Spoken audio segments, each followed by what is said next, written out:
Saludamos a todas las personas que se conectan con nosotros a través de este foro interactivo del diario La Prensa, desde la redacción. Y el día de hoy queremos tratar la situación política en el país, cómo es percibida las actuaciones de la oposición y del gobierno en un año electoral para los venezolanos, donde de hecho ya hoy, para el día que estamos grabando este foro, la Asamblea Nacional electa en el año, el 6 de diciembre del año pasado, pues ha anunciado que ya hay 75 postulados para la conformación de lo que sería un próximo Consejo Nacional Electoral. La semana pasada era noticia el hecho de que 15 postulados de la sociedad civil que gozan de bastante ética y equilibrio en la opinión pública, pues fueron presentados, y para analizar todos estos temas tenemos con nosotros a el periodista Jesús Chugo Torrialba, quien además es exsecretario ejecutivo de la extinta Mesa de la Unidad Democrática, analista político. Gracias por aceptar esta invitación. Gracias a ustedes, Ana, por esta posibilidad de contacto con la audiencia y con la lectoría del diario La Prensa de la. Señor Torrialba, usted en una reciente entrevista ha hablado de lo que está pasando con la oposición y lo fragmentada que está. Y yo quería comenzar haciéndole la siguiente interrogante. Usted conoce el monstruo desde adentro, ¿no? ¿Cómo eran las cosas cuando estaba la Mesa de la Unidad Democrática? ¿Cuál ha sido la piedra en el camino para que la oposición desde 2015 no se une en torno a una estrategia política viable? Yo creo que las respuestas son muchas, las respuestas son de distinto tenor. Esta situación que pocos se explican, porque teníamos hace apenas 5 años a una oposición triunfante, una oposición que derrotó al proyecto oficialista con sus mismas normas, con su mismo CNE, con su mismo Plan República, con su mismo ventajismo institucional. Sin embargo, los derrotamos. ¿Por qué 5 años después se presenta este panorama más o menos desolador?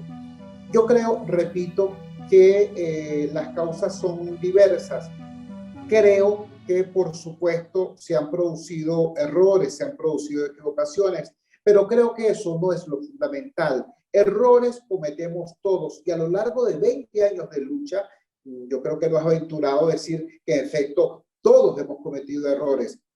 Hasta el método científico utiliza el ensayo y el error como un mecanismo para la búsqueda de la verdad. Así que lo negativo no es haber incurrido en errores. Lo realmente negativo es no hacer balance de los errores que se producen, no hacer reconocimiento de los errores que se producen, porque eso es lo que impide convertir esos errores en aprendizaje y convertir ese aprendizaje en nuevas herramientas para construir las victorias del futuro. Ese sí creo yo que es un problema muy grande. Tenemos 5 años en que se producen descalabro tras descalabro, y en lugar de haber un balance y una rendición de cuentas al país, viene la famosa expresión de pasa la página, no te quedes pegado allí. Si te quedas pegado allí es porque estás resentido o malhumorado. No se trata de ninguna de esas emociones oscuras, se trata de la necesidad que tiene este país de convertir esa mayoría social, que somos todos los que adversamos al proyecto autoritario, en una fuerza política capaz de generar cambios sostenibles. Además, no se trata de, como en el año 2002, sacar del poder al autócrata durante 3 días. No se trata de eso. Se trata de lograr enrumbar a este país en un nuevo signo, con una nueva orientación. Se trata de detener la caída de Venezuela e iniciar su proceso de reconstrucción. Y eso requiere, evidentemente, cosas que no hemos tenido en las manos en los últimos tiempos. Eso requiere una revisión de los objetivos de nuestra lucha. En consecuencia, una redefinición de la estrategia. Y en tercer lugar, por supuesto, a consecuencia de ello, un ajuste en las tácticas que estamos utilizando. Si seguimos haciendo lo mismo que hemos hecho hasta ahora, no vamos a obtener resultados distintos. Por eso es que me aterra cuando hay gente que dice, no, vamos bien. Sencillamente hay que seguir adelante. ¿Seguir adelante hacia dónde? Porque hoy estamos en una situación de estancamiento. También hay gente que ha desarrollado un sentido acrítico similar al del chavismo. Yo recuerdo el truco utilizado por Nicolás Maduro y por Diosdado Cabello para callar las críticas en su sector. Aquel letrerito que decía, aquí no se habla mal de Chávez, cuando nadie hablaba mal de Chávez, hablaba mal de ellos. En la oposición hay gente que se comporta de igual manera, que no soportan ningún planteamiento crítico y que intentan destruir a quien asome algún tipo de disidencia. Tienen que entender, en primer lugar, que la oposición es diversa y en su diversidad está parte de su fuerza, como diverso es el país. Entonces, quien no sepa administrar la diversidad de la oposición, mucho menos sabrá liderar algo tan diverso como es Venezuela. Le pregunto lo siguiente, hay una postura sobre quienes han sido críticos contra la oposición, que dicen muchas veces que son posturas mezquinas, que son posturas destructivas, porque acaso, y le hago la pregunta, ¿acaso estas críticas tan fuertes contra lo que ha venido haciendo la oposición no terminan fortaleciendo al gobierno?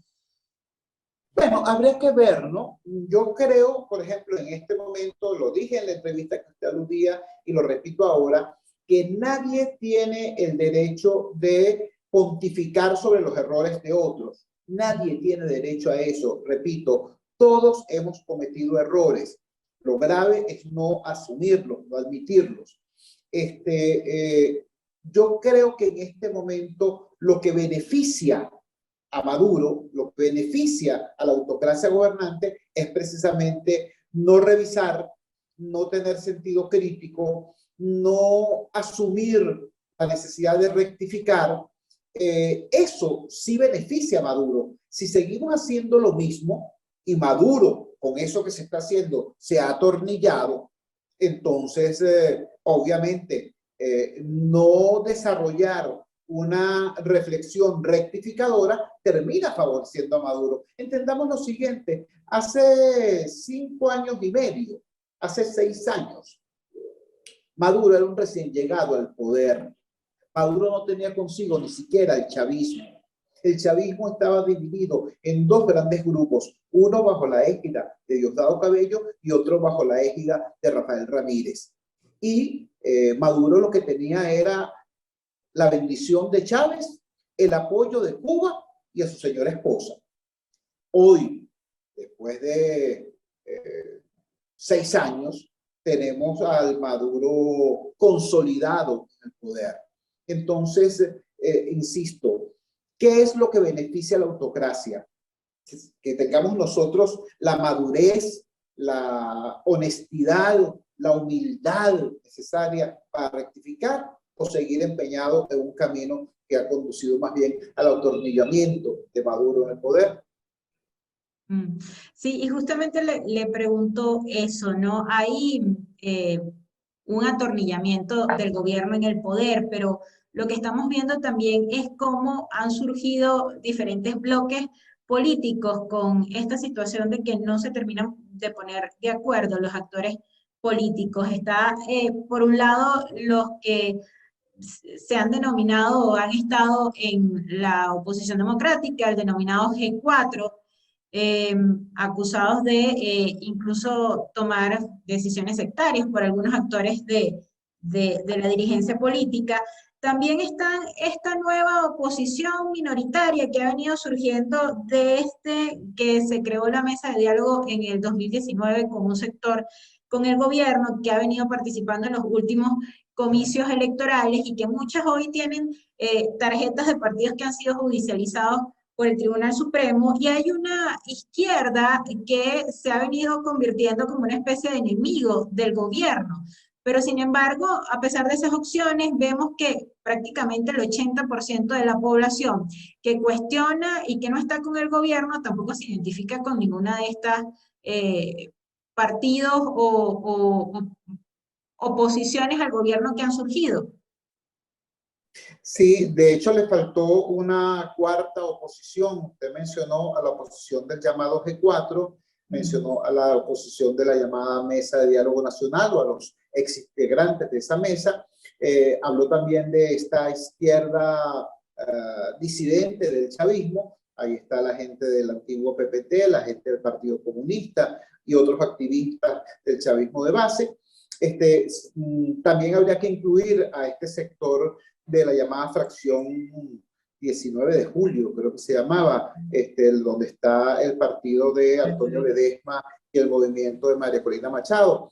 Ciertamente son distintas expresiones, respetables todas, por cierto, respetables todas, pero todas tienen también un común denominador, su desconexión de lo que es la realidad de la inmensa mayoría del pueblo doliente, del pueblo sufriente, del pueblo venezolano, que quiere no solamente expresar su dolor, sino que quiere tener una esperanza, construir una esperanza.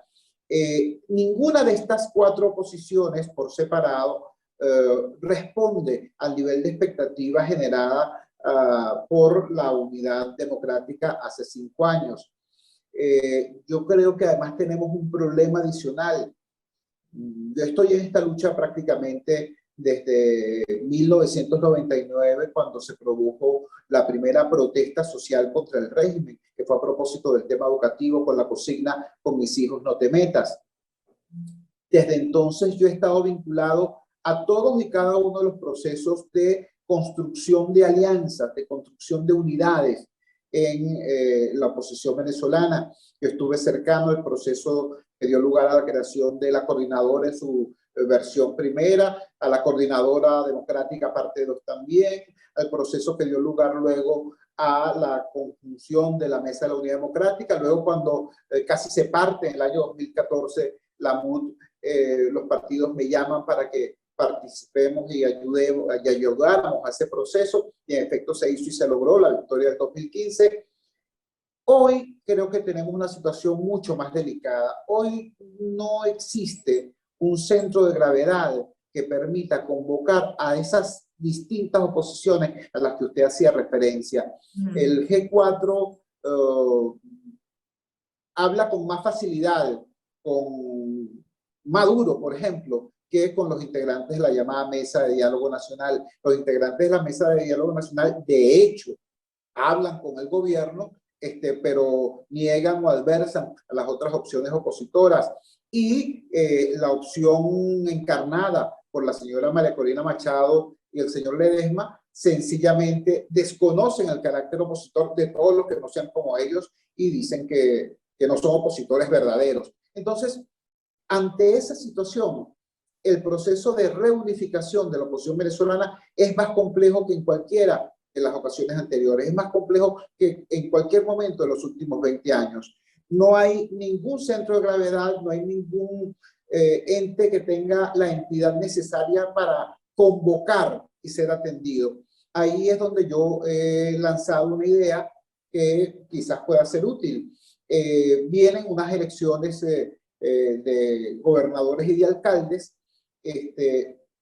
Todos tenemos severas dudas sobre la transparencia de esas elecciones, sobre la utilidad de esas elecciones, pero podríamos darle nosotros a esa cita electoral un nuevo significado. Nosotros podríamos convertir esas elecciones de alcaldes y de gobernadores en una suerte de primaria de la oposición, para que acuda todo el que quiera acudir a ese proceso, y aquellos que saquen las mejores votaciones en cada municipio y en cada estado sean los nuevos referentes de la oposición venezolana en todo el país.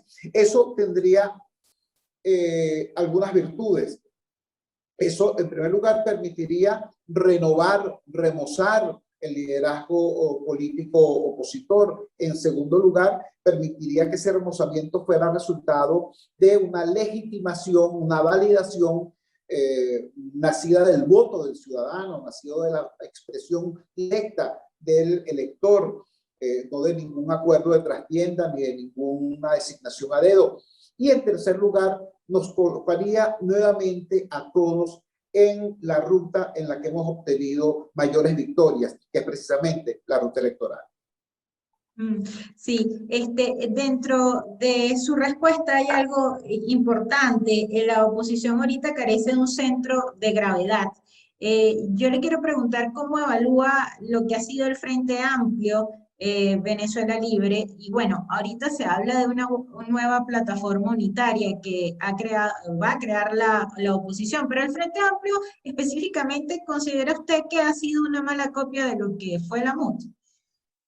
No, no, yo no creo que sea una mala copia. Yo creo que es un intento de las direcciones políticas del G4 de establecer acercamientos con sectores de la sociedad civil. Y eso es positivo, eso es correcto. Eso es un intento de ampliar la base social del liderazgo político. El tema es que la sociedad civil venezolana es bastante más amplia que los simpatizantes de los partidos. Y no solamente es más amplia, sino que es autónoma. Es decir, no se puede seguir pretendiendo que la sociedad civil sean satélites en torno a las estructuras partidistas, en buena medida porque las estructuras partidistas no tienen claro para dónde van. Entonces, quien orbite a esas estructuras no termina obteniendo ningún tipo de orientación válida. Hoy existen nuevas plataformas en la sociedad civil venezolana, como por ejemplo el Foro Cívico Nacional, que es una plataforma claramente antiautoritaria, claramente promotora del cambio democrático en el país, pero no es sumisa frente a los dictados de los partidos de oposición. Porque ese es el rol de la sociedad civil. El rol de la sociedad civil no es ser gobiernera ni satélite de los partidos de oposición. El rol de la sociedad civil es ser expresión de las aspiraciones profundas de la ciudadanía. De eso se trata. Y justamente cuando usted dice este escenario que se maneja, de que este año tienen que haber elecciones regionales y municipales, propicia el hecho de que se deben encontrar en el país nuevos liderazgos. ¿Cuál es su posición sobre lo que ha venido pasando con la denominada presidencia interina, que hablaba hace unas semanas con el politólogo Nick Evans, y él decía algo así como que Juan Guaidó ha tenido que andar con una tril para recordarle a la gente que está en una presidencia interina? ¿Cómo evalúa la situación de una presidencia interina en este momento y sobre esa necesidad de que se creen nuevos liderazgos? Mire, yo prefiero una oposición verdadera a un gobierno de fantasía. Yo prefiero una oposición que se asuma oposición, una oposición que se oponga al gobierno, una oposición que levante un discurso y una práctica realmente alternativa, y no un gobierno que no controla el territorio, que no controla los instrumentos fundamentales para el ejercicio del poder y que entonces designa embajadores que luego son rechazados en los países donde están designados, y que finalmente ha servido básicamente para tener acceso a recursos en el exterior. El caso de empresas como Citgo en Estados Unidos o como Monómeros en Colombia.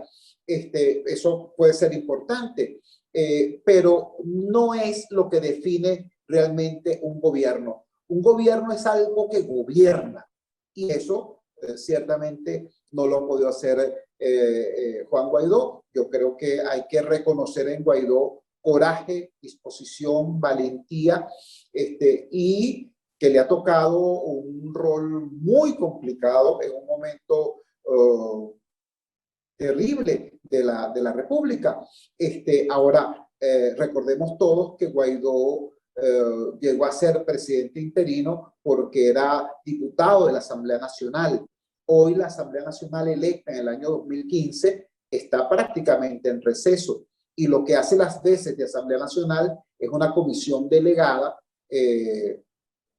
una suerte de equipo ambulante que sigue manteniendo un discurso, repito, con mucho valor y con mucho esfuerzo, pero que no es, repito, ni gobierno en términos literales, ni está haciendo oposición, porque ese 80% del país que quiere cambio democrático no encuentra una expresión política para desplazar del poder a la hegemonía gobernante. Entonces, repito, con todo el respeto del mundo, Yo prefiero una oposición que se oponga a un gobierno de fantasía.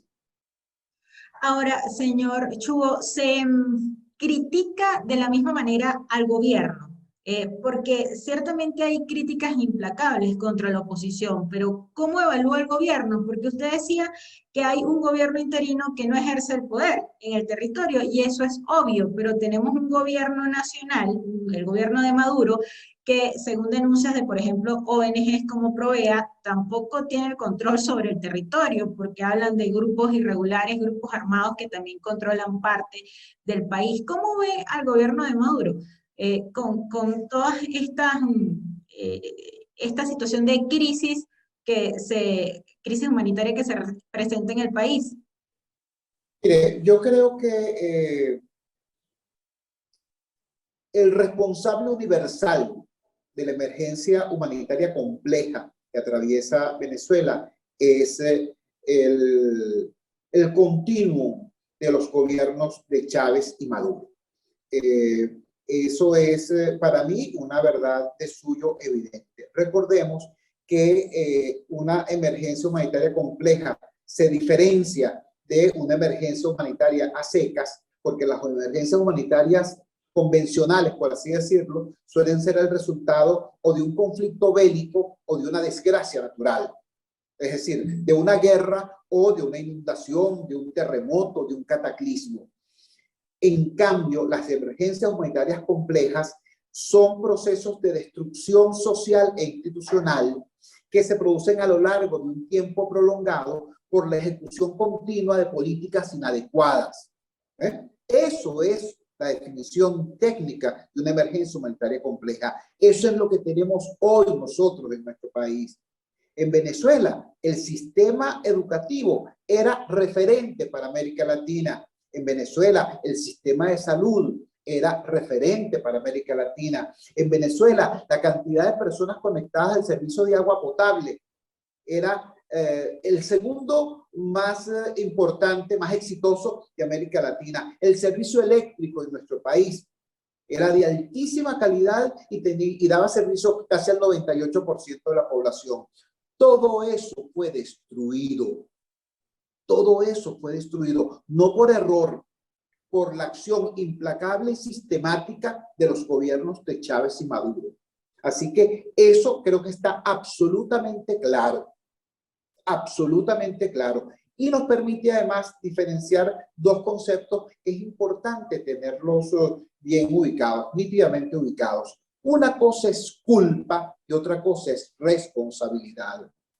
Maduro tiene culpa de todo esto que está ocurriendo, pero la dirección política opositora tiene la responsabilidad de construir una alternativa frente a este caos.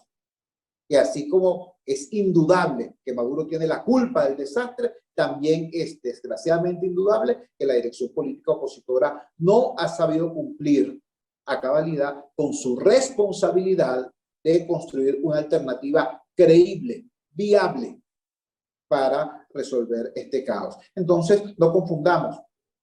El culpable universal de esto que está ocurriendo, obviamente, es la hegemonía chavo-madurista.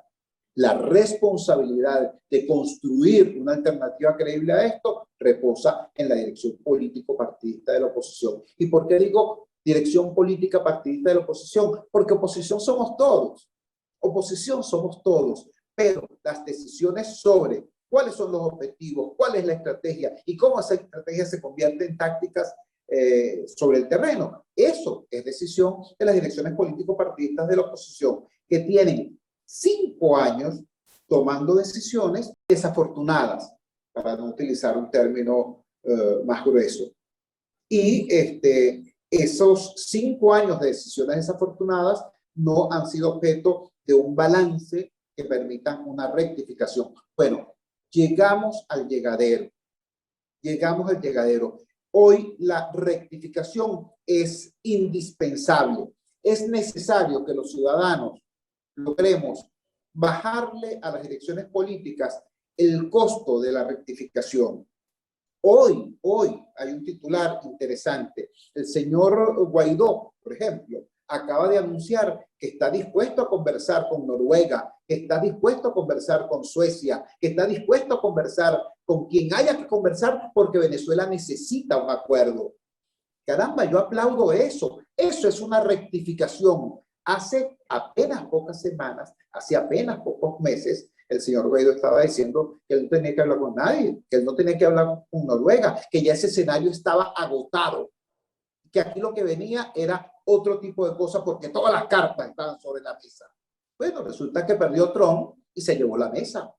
Entonces, hay una rectificación. Qué bueno que esa rectificación se produzca. Qué bueno que hoy ese sector del espectro político opositor asume y reconozca que Venezuela necesita un acuerdo. Vamos a construirlo, vamos a apoyarlo. De eso se trata.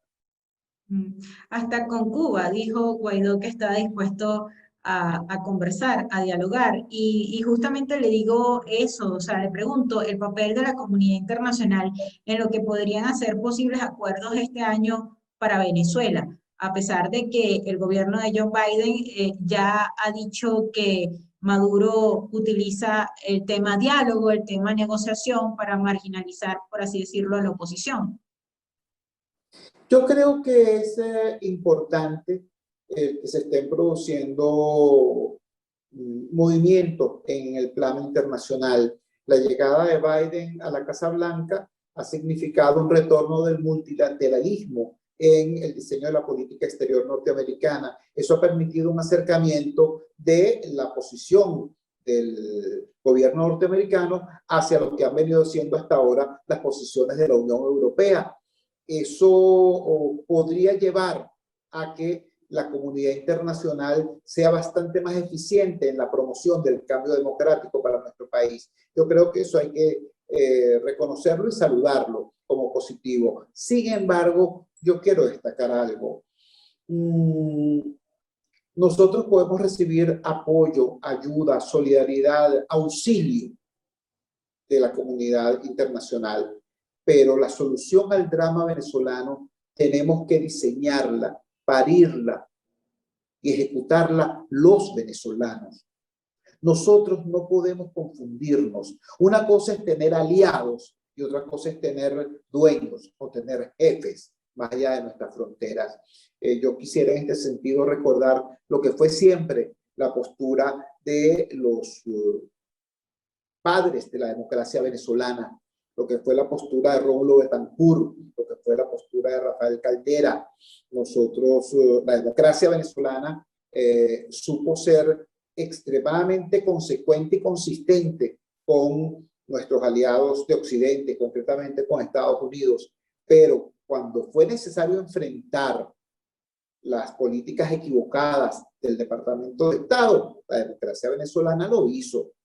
Cuando la democracia venezolana impulsó la creación de la OPEP, fue a despecho de la política del Departamento de Estado. Cuando la democracia venezolana se enfrentó a las dictaduras de izquierda y de derecha en América Latina, fue a despecho de la política oficial entonces en el Departamento de Estado. Cuando la democracia venezolana apoyó la creación del Grupo Contadora y logró la solución al tema del Canal de Panamá y logró la solución a la guerra civil en Nicaragua y en El Salvador, fue también a contrapelo de la posición del gobierno norteamericano. Y seguimos siendo muy amigos y seguimos siendo muy aliados, pero la democracia venezolana era autónoma. Bueno, esa condición de autonomía tenemos que recuperarla. Nosotros, repito, agradecemos todo auxilio, toda ayuda, pero una cosa es tener aliados y otra cosa es tener jefes. La democracia venezolana será recuperada, será reconquistada por los venezolanos, con el auxilio, por supuesto, de todo aquel que nos quiera ayudar. Y ya en la última parte de esta entrevista, señor Chugo, ¿qué esperar de esas posibles autoridades que sean electas, que resulten electas del Consejo Nacional Electoral? Ya hay una lista de 15 personas que, bueno, como dije al principio de la entrevista, gozan de, digamos, de ética y de moral ante la opinión pública, que además son expertos electorales, la mayoría de ellos. qué esperar de ese posible CNE que se conforme.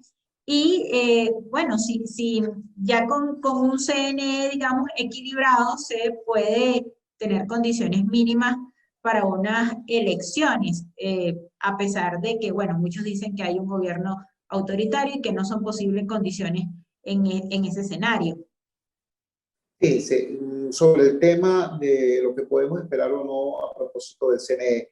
Bueno, hay básicamente dos escenarios. Uno, que el gobierno del señor Maduro haga una evaluación meramente aritmética de la situación y diga, yo tengo los diputados suficientes en la Asamblea Nacional electa el 6 de diciembre del 2020 para designar a quien me dé la gana. Y entonces monten un CNE 5-0 o 4-1. Ese es un escenario posible, lamentable, pero posible. Hay también la posibilidad de que pesen otras consideraciones. Cabe también la posibilidad de que el gobierno entienda que una cosa es tener la fuerza del número y otra cosa muy distinta es la legitimidad.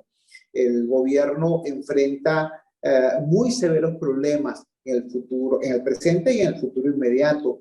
Los enemigos reales del gobierno en este momento son, o deberían ser, la pandemia, la hiperinflación y el peligro de la hambruna.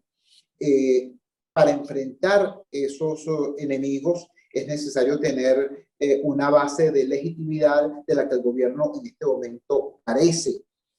Avanzar hacia eso podría tener como un buen punto de partida el tener un CNE plural. ¿Qué llamo yo un CNE plural?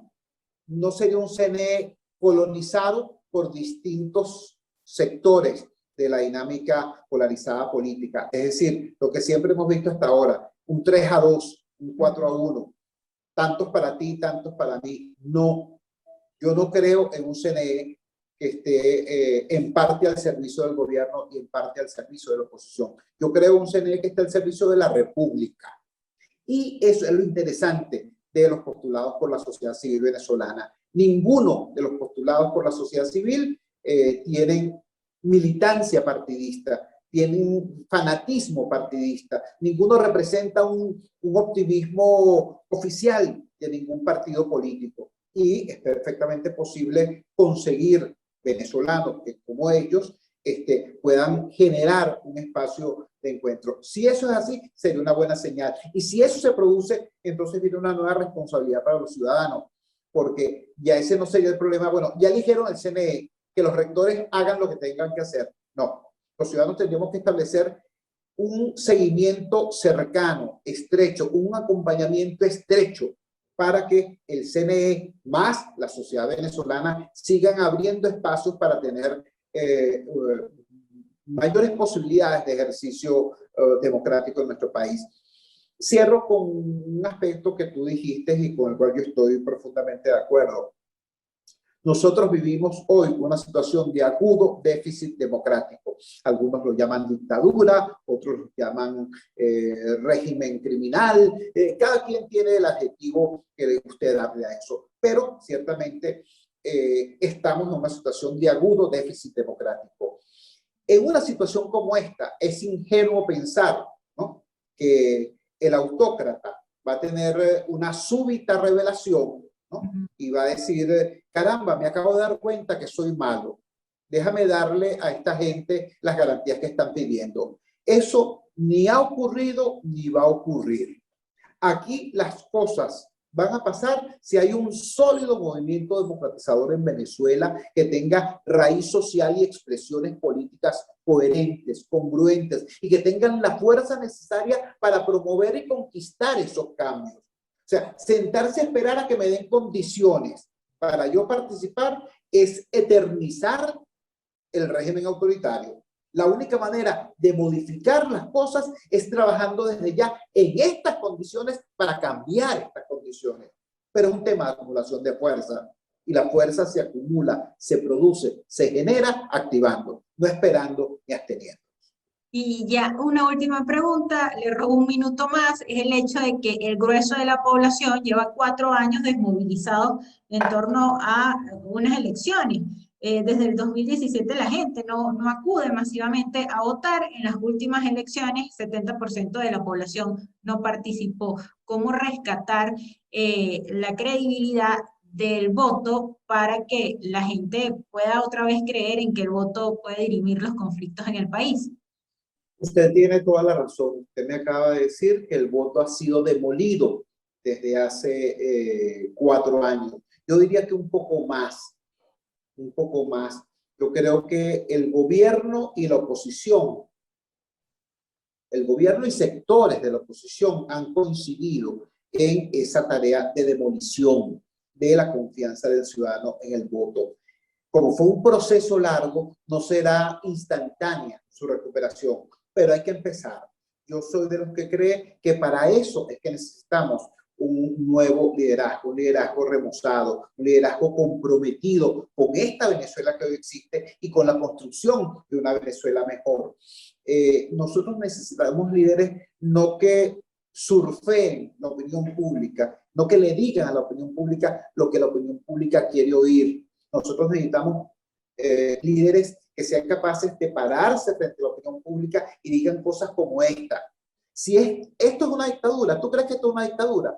Bueno, ¿y tú crees que esta dictadura nos va a regalar las condiciones para que nosotros votemos? ¿Tú crees que sentándonos en el sofá a esperar que esas condiciones nos sean regaladas es como vamos a cambiar esto? No, hay que activarse, hay que organizarse, hay que concienciar, hay que movilizarse en todos los terrenos, en la protesta cotidiana y en la movilización electoral. Eso hay que decirlo y hay que hacerlo. Nuestros líderes tienen que escoger si van a ser populistas de izquierda o de derecha, como Chávez o como Trump, o si van a ser líderes serios, como Angela Merkel, alguien que es capaz de hablarle a su país con la verdad en la mano y construir nuevas realidades, no solamente hablar de ellas. Eso es lo que queremos nosotros. No gente que nos siga vendiendo inmediatismo, no gente que nos siga diciendo, no, en 6 meses sacamos a Maduro, en 6 semanas, en 6 días. No, nosotros queremos gente que nos diga, el proceso de reconstrucción de Venezuela va a ser difícil y va a ser largo y vamos a tener que abordarlo entre todos, pero es posible si todos tomamos las decisiones correctas y avanzamos unidos.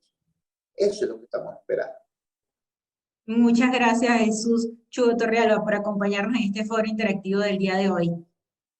Muchísimas gracias a ti, Ana. Saludos a todos tus colegas. Y a todas las personas que se conectaron con nosotros, agradecidas. Será hasta una próxima entrega.